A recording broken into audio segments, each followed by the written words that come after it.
It was a gray day in Alphabetera. On the consonant side, there were no vowels. Without vowels, they could not make words. Every letter needs to make words. It is what they do. For example, W is a consonant and O is a vowel. You put the O between the two W's to make wow. Without vowels, wow becomes w. We don't even know how to pronounce that. The vowels lived on the other side of a big magic forest. It was not a forest made of trees and leaves. It was the forest of empty pages. Because there were no words, all the pages in the world had no printing on them. So they flew off to this one place. The forest was so big that the letters did not go inside. They were afraid they would get lost and never find their way out.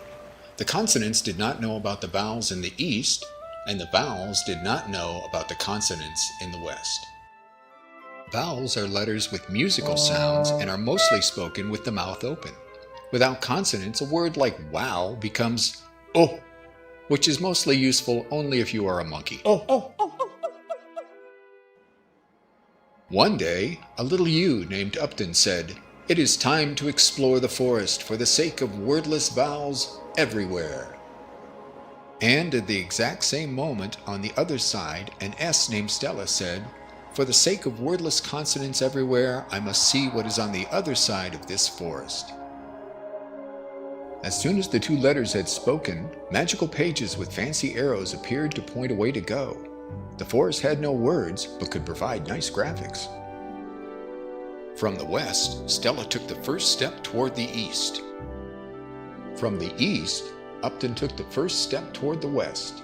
Every journey begins with a single step. They walked right into the forest and followed the path of arrows as it twisted and turned and led them out of sight. The other consonants on Stella's side and the other vowels on Upton's side watched them walk away. When they could not see them anymore, they freaked out. What if they got lost? They were important members of the alphabet. Luckily, Quintessa of the consonants had an idea.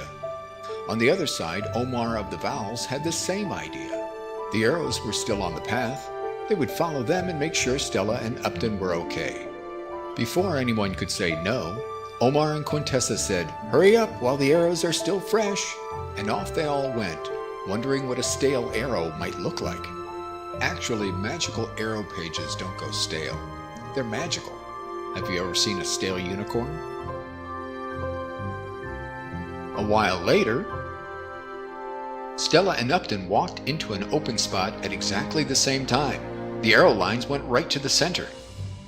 They saw each other and were amazed. For each, the other was a letter that letter had never seen ever. Slowly, Upton and Stella moved forward.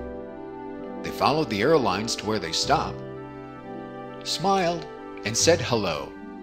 At that moment, pages began to rise and float like butterflies. The other letters reached the open space as the arrow paths floated away.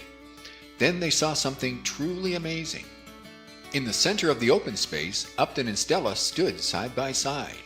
Hey, that's not very amazing. No, you are right. The amazing thing is that together they made a word, and the word they made was us. The consonants saw the vowels, and the vowels saw the consonants. The alphabet was all together. It was time to make some words.